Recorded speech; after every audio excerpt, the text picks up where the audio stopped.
সম্মানিত দর্শক আসসালামু আলাইকুম। আমি এসেছি বন্ধুভান টিভির পক্ষ থেকে বন্ধুভান টিভির পক্ষ থেকে বিনোদন জগতের রাজা আমি তাই এনেছি কিছু ধাঁধা।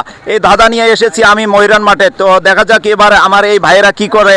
তো আমি দেখা যাচ্ছে আমার এখানে অনেক দর্শনার্থী আছে, এই দর্শনার্থীদের মাঝে আমি এক ভাইকে আমি বেছে নিব। তো দেখা যাক। আসসালামু আলাইকুম। ওয়ালাইকুম আসসালাম। ভাইয়া আপনার নাম কি? আমার নাম সিরাজুল ইসলাম সবুজ। তো আপনি কি কাজ করেন? আমি মূলত বিজনেসম্যান, বাবার ব্যবসা বাণিজ্য দেখাশোনা করি। থ্যাংক ইউ ভাইয়া, বাবার ব্যবসা বাণিজ্য দেখাশোনা করা। তো ভাইয়া আমি এসেছি বন্ধুভান টিভির পক্ষ থেকে, তো মূলত দাদা বলার জন্য। আপনি কি দাদা খেলবেন? দাদা খেলা যেতেই পারে। আপনি কি রাজি আছেন? হ্যাঁ অবশ্যই। প্রশ্ন কি বলবো? হ্যাঁ বলেন। সহজ দাদা ধরবো? ইচ্ছা আপনার। ব্যবহারের আগে কোন জিনিস ভাঙতে হয়? সময় 5 সেকেন্ড।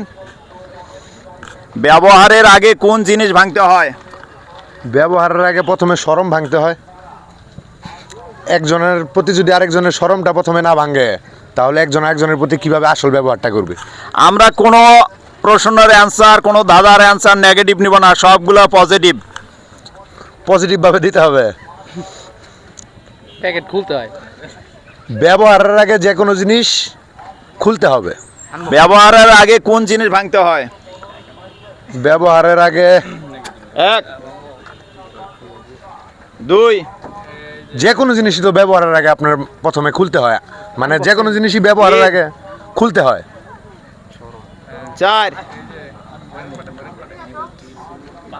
খুলতে হয় ভাই ব্যবহারের আগে। ব্যবহারের আগে কোন জিনিস ভাঙতে হয়? ভাঙতে হয়। একদম ভেঙে ফেলতে হবে। হ্যাঁ। ডিম ভাজি করার আগে ভেঙে পরে ভাজি করতে হয়। আপনার অ্যান্সার কি নিব আমি? ইয়েস। নেওয়া যেতেই পারে, কারণ এটা ভাজি করতে হলে অবশ্যই ভাঙতে হবে, নাহলে ভাজা যাবে না। তো ভাইয়ের অ্যান্সারটি একদম কারেক্ট। যদি কোনো ভাই আমার এই অ্যান্সার দিতে তাহলে তো বন্ধুবান টিভির কমেন্টস বক্সে কমেন্টস করে যাবেন এবং ভিডিওটা শেয়ার করে যাবেন। বন্ধুবান টিভির পক্ষ থেকে ভাইয়া পাচ্ছে একটি গিফট। ভাইয়া আমার এখানে আছে বেশ কয়েকটি খাম, আপনি এখান থেকে একটি খাম খুলে নেবেন। এক সেকেন্ড ভাই, আপনার এই সহজ প্রশ্নে আমার ঘাম বাড়ে গেছে ভাই। দেন, কোনটা দিবেন দেন। এটা তো ভাইয়া এই খাম কি খালি আছে নাকি? না, খালি নাই। তো যা আছে ভালোই আছে নাকি? হ্যাঁ আছে, ইনশাল্লাহ ভালো আছে। আপনি কি খুশি না বাজার? অবশ্যই খুশি, অনেক কঠিন একটা প্রশ্নের উত্তর দিতে পারছি, খুশি। তো বন্ধুবান টিভির পক্ষে আপনি কিছু বলেন। বন্ধুরা আপনারা সবাই এই সুন্দর প্রতিযোগিতামূলক কুইজে অংশগ্রহণ করবেন। ভাইয়ের সহজ প্রশ্ন একটাও নাই, সবই কঠিন প্রশ্ন। এর উত্তর দিতে পারলে আপনারা অবশ্যই পুরস্কার পাবেন। থ্যাংক ইউ ভাইয়াকে মূল্যবান কিছু বক্তব্য বলার জন্য।